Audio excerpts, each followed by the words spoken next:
নমস্কার, দেখছেন talk to Bangla. আমি অভিষেক রয়েছে আপনাদের সঙ্গে। এই মুহূর্তে যে গুরুত্বপূর্ণ খবর জানাবো, রেখা পাত্র কিন্তু আবারও অত্যন্ত গুরুত্বপূর্ণ করে পদ পেতে চলেছেন বলেই খবর উঠে আসছে সূত্র মারফত, এবং তিনি কিন্তু রাজ্য বিজেপির অত্যন্ত গুরুত্বপূর্ণ কোর কমিটি মেম্বার হতে পারেন, এমন কিন্তু সম্ভাবনা সম্পূর্ণভাবে উড়িয়ে দেওয়া যাচ্ছে না।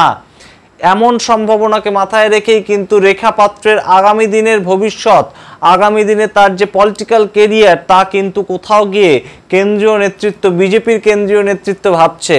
কারণ রেখা পাত্র কিন্তু অত্যন্ত সাহসী একজন মহিলা হিসেবেই নিজেকে প্রমাণ দিচ্ছেন প্রতিনিয়ত।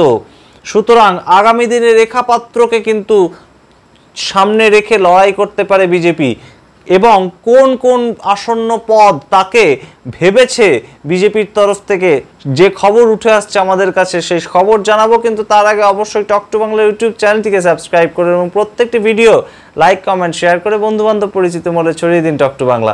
আসছে আবার খবরে, রেখা পাত্র কিন্তু সন্দেশখালী গণ আন্দোলন থেকে মাত্র কয়েক মাস আগেই উঠে আসা একজন মুখ, এবং তাকেই কিন্তু এবার আচমকা সবাইকে চমক দিয়ে, সারা পশ্চিমবঙ্গবাসীকে চমক দিয়ে কিন্তু বসিরহাট লোকসভা কেন্দ্রে রেখা পাত্রকে প্রার্থী দাঁড় করালো। লোকসভা নির্বাচনের মতন অত্যন্ত গুরুত্বপূর্ণ নির্বাচনে রেখা পাত্র বিজেপির তুরুপের তাস হয়েছিল, এবং তার হয়ে কিন্তু প্রচারে এসেছিলেন স্বয়ং প্রধানমন্ত্রী, এবং তাকে কিন্তু ফোনও করেছিলেন প্রধানমন্ত্রী ভোটের ঠিক আগেই। সেই জায়গা থেকে কিন্তু রেখা পাত্র অত্যন্ত একটা পলিটিক্যাল মাইলেজ পেয়েছিল এই কয়েক মাসের মধ্যেই। শুধু ভোটের আগে বলেই নয়, 4 জুন তারপর থেকেও কিন্তু রেখা পাত্র উনি কিন্তু তার মতন চেষ্টা চালিয়ে যাচ্ছেন যে তিনি একজন যে নেত্রী, এবং নিজেকে গ্রুম করার যে জায়গাটা, সেটা কিন্তু রেখা পাত্র অনবদ্যভাবে করছেন, এবং প্রতিনিয়ত কিন্তু তিনি একজন নেত্রী হয়ে উঠতে চাইছেন। সাধারণ গৃহবধূ থেকে তার স্ট্রাগলের মাধ্যমে প্রতিনিয়ত তিনি কিন্তু একজন বিজেপির অন্যতম মুখ হয়ে উঠছেন।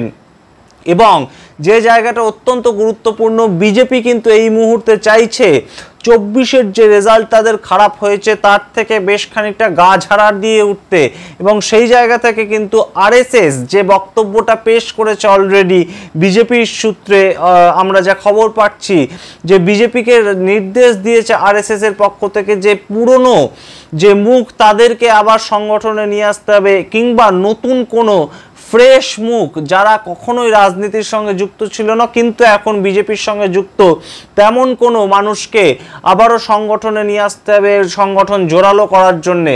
না হলে কিন্তু ভোটের বৈতরণী পার হওয়া যাবে না, তা বেশ বুঝতে পারছে আরএসএস। সুতরাং সেই জায়গা থেকে প্রাক্তন তৃণমূল নেতাদের নিয়ে সংগঠনের কাজে লাগানোর থেকে কিন্তু বিজেপির কেন্দ্রীয় নেতৃত্ব মনে করছে রেখা পাত্রর মতন গণ আন্দোলন থেকে উঠে আসা মুখ, মানুষের মাঝখান থেকে উঠে আসা মুখ যদি বিজেপির সঙ্গে থাকে এবং বিজেপির মহিলা মোর্চার দায়িত্ব গ্রহণ করে, তা কিন্তু অত্যন্ত তাৎপর্যপূর্ণ হতে পারে। কারণ পশ্চিমবঙ্গে কিন্তু মহিলা মুখ্যমন্ত্রী এবং তার যে জনপ্রিয়তা, তা যে কোথাও ক্ষুণ্ণ হয়নি একটার পর একটা ভোটে, কিন্তু তা আমরা বুঝতেই পারছি। সুতরাং সেই জায়গা থেকে মহিলা মুখ্যমন্ত্রী এবং বিজেপির রাজ্য সভাপতি থেকে শুরু করে মহিলা মোর্চার মুখ, এমন যে জায়গাগুলো, সেই জায়গাগুলো কিন্তু সম্পূর্ণভাবে অত্যন্ত নতুন চমক দিতে চলেছে বিজেপি, এমনই কিন্তু খবর। এবং সেই জায়গা থেকে কিন্তু রেখা পাত্র তিনি অত্যন্ত একটা ভাইটাল ক্যারেক্টার এই মুহূর্তে রাজ্য বিজেপির কাছে, কারণ তাকে কিন্তু বিভিন্নভাবে ব্যবহার করতে চাইছে বিজেপি, এবং সেই জায়গা থেকে কিন্তু রেখা পাত্র হতে পারেন রাজ্য বিজেপির মহিলা মোর্চার সভাপতি, এমন কথা কিন্তু সূত্র মারফত আমাদের কাছে উঠে আসছে। এবং রাজনৈতিক মহল বা ওয়াকিবহল মহলের পক্ষ থেকে আমরা যা জানতে পাচ্ছি, রেখা পাত্র কিন্তু অত্যন্ত আগ্রহের সঙ্গেই সেই তার ভূমিকা পালন করতে চাইবেন। এবং রেখা পাত্রর যে একটা অ্যাগ্রেসিভ অ্যাটিটিউড আমরা এতদিন দেখেছি, তিনি ভোটে হেরে গিয়েছেন, তারপরেও কিন্তু তিনি আদালতের দ্বারস্থ হয়েছেন, তিনি কখনো সন্দেশখালী বিধানসভায় পৌঁছে গিয়েছেন, সাধারণ মা বোনেদের সঙ্গে সংযোগ করার, জনসংযোগ করার চেষ্টা করছেন, ইত্যাদি যে ঘটনা ঘটেছে তা কিন্তু রেখা পাত্রকে একটা আলাদা হাইলাইট দিয়েছে পলিটিক্যালি। এবং সেই জায়গা থেকেই কিন্তু রেখা পাত্রকে অত্যন্ত গুরুত্বপূর্ণ কোনো পদ দিতে চলেছে বিজেপি, এমনই কিন্তু খবর। এবং রাজ্য কমিটি যে নতুনভাবে তৈরি হতে চলেছে, যেখানে নতুন রাজ্য সভাপতি নিযুক্ত হবেন বলেই আমাদের কাছে খবর উঠে আসছে।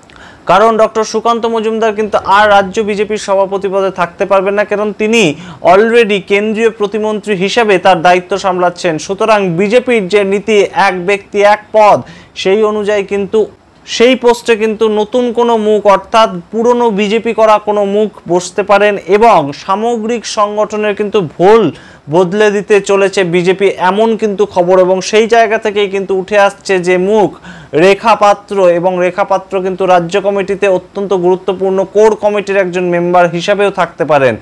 সুতরাং আমরা অবশ্যই নজর রাখবো যে রেখা পাত্রকে পরবর্তীতে বিজেপি কিভাবে কাজে লাগাতে চাইছে এবং রেখা পাত্রর পরবর্তী পলিটিক্যাল কেরিয়ার কি হতে চলেছে।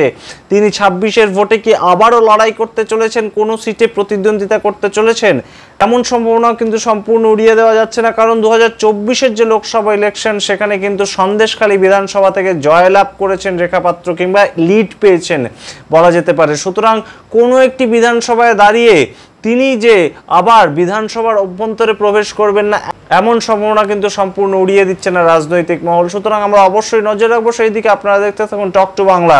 বলবেন না টক টু বাংলা ইউটিউব চ্যানেলটিকে সাবস্ক্রাইব করতে। ধন্যবাদ।